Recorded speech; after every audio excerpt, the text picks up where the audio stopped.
what are your three best strategies and or practices for fasting that people can practice for the next 7 days that is sustainable, maintainable, and doable? And it will also get added benefits. Yeah, I mean, I think that the in terms of fasting, one, make it a habit, right? So habits are what makes it easy, tough stuff not so tough, right? So if you are, make it a habit to sort of do a 16-hour fast, right? Say my eating window is between this and this. Do it consistently so that it feels normal to you. And therefore, when you step outside that, you feel a little bit uncomfortable, just like that day you don't brush your teeth, right? It's like you feel a little bit like something's off here because that's the thing, right? So you do it consistently. And I think that's one of the big things that happened in the 70s. That is, they had that 14-hour period of fasting without thinking about it, right? So it was never onerous because they just did it, right? It's Right. not like I have to not eat after dinner. That's just what I do, right? It's a huge shift in the way you think about things. Two is sort of staying busy so that you don't think about the food. And there's, certain things that you can do and something that are good and some things that aren't so good. So one of the things, of course, is trying to avoid the triggers. So if you decide, okay, once a week, I'm going to do a 24-hour fast, I'm going to eat just one meal that day, that's fine. But then you have to make sure that you schedule something into that period where you would be not eating. So, if you're doing something else, you're not going to eat. For me, for example, for years, I would just schedule, I would do writing. I would write like my books, or I'd do a podcast or something like that. So it's easy because if it's 12 o'clock, I need to go do this podcast. I'm not thinking about lunch because I'm doing this podcast, or I go to the library or somewhere where it's quiet, and I do some writing. I write my blog, right? And it's like, oh, okay, well, now I'm not missing it anymore, right? So put it on the schedule and make sure that you have something else that's going to sort of take your mind off. That makes it easier for yourself, right? And that's the key. And then the third thing I think is to really plan ahead of time how you're going to deal with the hunger, right? Because if the hunger comes, you have to have a plan. Like you can't just show up, right? You What's the have to best have a plan that plan. you do or that you recommend for people when they're I, like, I they're hungry and they're just like, oh, I'm emotional, or I'm having a challenging day, or I'm sad, or and I'm so used to grabbing for the chips, the snacks, the cookies, the crunchies. What's the best practice to keep people's discipline at a high when they feel like all they want to do is munch? yeah, there's two things. If you're in a place where you can do it, do something active, especially outside, because of course then you're taking yourself away. So going out for a walk or a run is great because exercise, like it does two things. First of all, you can schedule it. Second of all, when you're actually exercising, you'll almost never be hungry, right? Like think about it, the last time you played tennis or basketball or soccer, you're so fully into the game. You're not thinking, boy, I'm really hungry.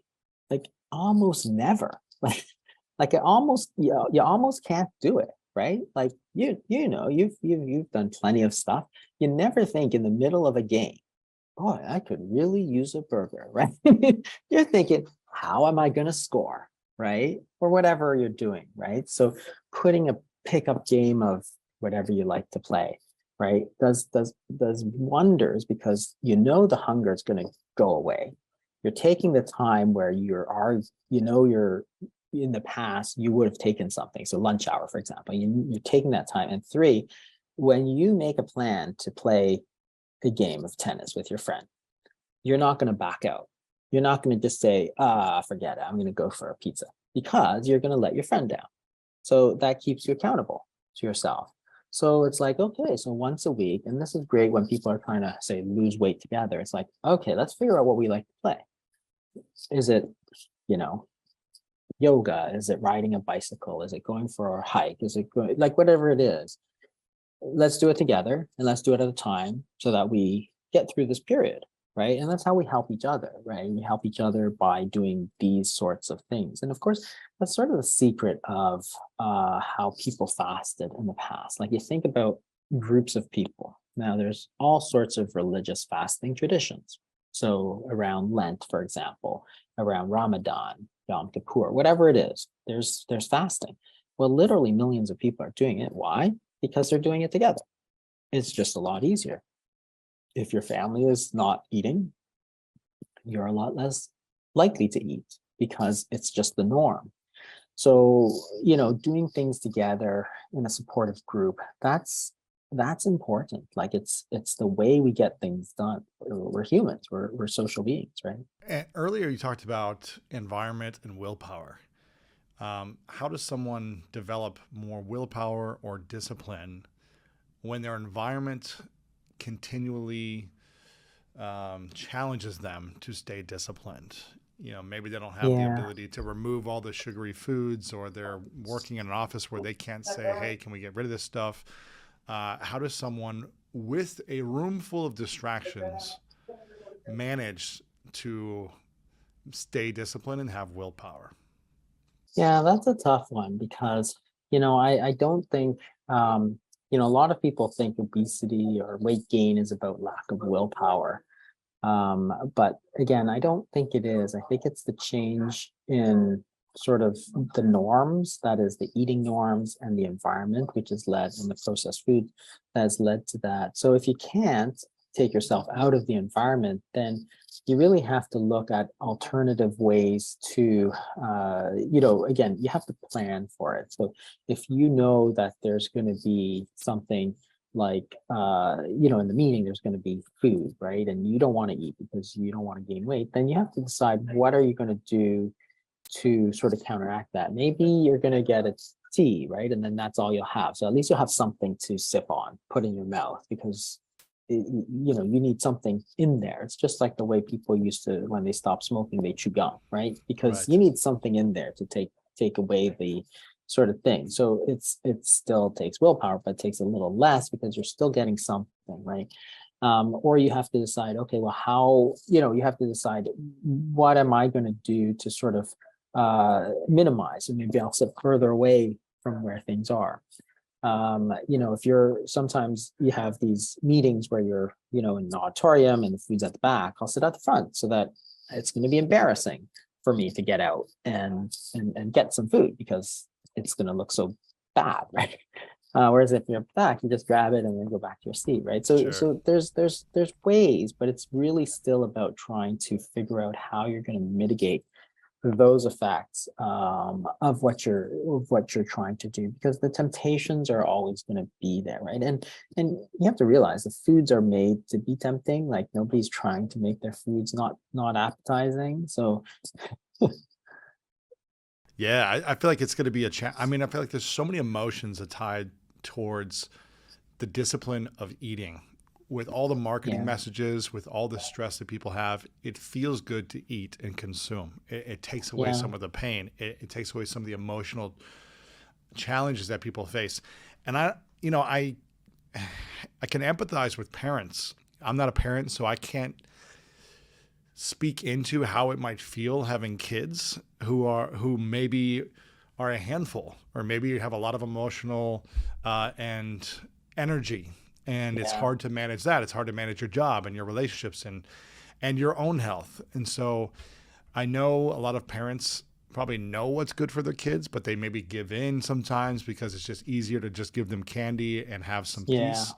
So I understand, even though I'm not a parent, but I can see how that challenge could come up. What can parents do? Because it seems like parents have a massive uh, control on what their kids eat. Yeah, It's yeah. And I until a think certain age. until a What certain can they age, do? and I think that parents, on the one hand, there's a lot of challenges there, but on the other hand, they're very motivated. So that's good because they want to do good for their kids, right? So, and I think that's where a lot of, a lot of parents have actually made those changes. So trying to cut out sugary drinks, cut out some of the snacking. Because remember, back in, not that long ago, it was all about giving snacks. So I had, my kids are older now, but they used to play soccer at night, and it was always like for years, it was like, oh, at halftime we have to give them some juice and cookies. It's Yeah, some oranges, orange yeah, slices, and it's stuff like that. Yeah. why? That's what I was always thinking. I'm like thinking, like, I played soccer when I was a kid. I had so much fun, and nobody chased me around trying to give me juice and cookies because I You just probably had wouldn't. water. Yeah, You just had water, water. That was it. and I probably would have just asked. I probably would have preferred to play, truthfully, right?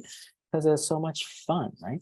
All these games are fun for kids, and so one is limiting the drinks. So you see water has come back in sort of a big way, sparkling water, still water. Like 15, 20 years ago, it was all juices and pop. Now you see water available everywhere. So that's good. Cutting down the sugar, cutting down the refined food. So making sure they have good choices. And the other thing, of course, is that if you're in a situation where there's going to be stuff that's tempting, is to sort of spoil your appetite, right? Make sure you're eating something good before you go in where there's a lot of stuff that's bad, right? Because if you're full, you're going to be less tempted than eating other stuff. So if you're going into a place where there's just going to be tons of stuff, make sure you have a good dinner first or a good lunch first, so that when you're going in, you're not like, oh, cookies, chips, right? And it's like, so I think parents have already made some of those good changes. The thing about the snacks, which I thought was strange, was so this always happens actually. So my when my kids used to go on these field trips and stuff, you'd get this letter to the parent, and it's like, we're going on a field trip to whatever museum. They're going to take the bus. Make sure you pack 2 snacks for them. I'm like, why are they not eating lunch, or am I Yeah. not feeding them dinner? Like, which one? Because there's no other reason that they need a snack. And the Mm, problem with this, and this was just a few years ago, is that it sort of institutionalizes the fact, right, that you should be eating all the time, right? But you shouldn't, because there's no reason to. Why would you want somebody? Remember, when you eat, you're going to store energy, which is body fat.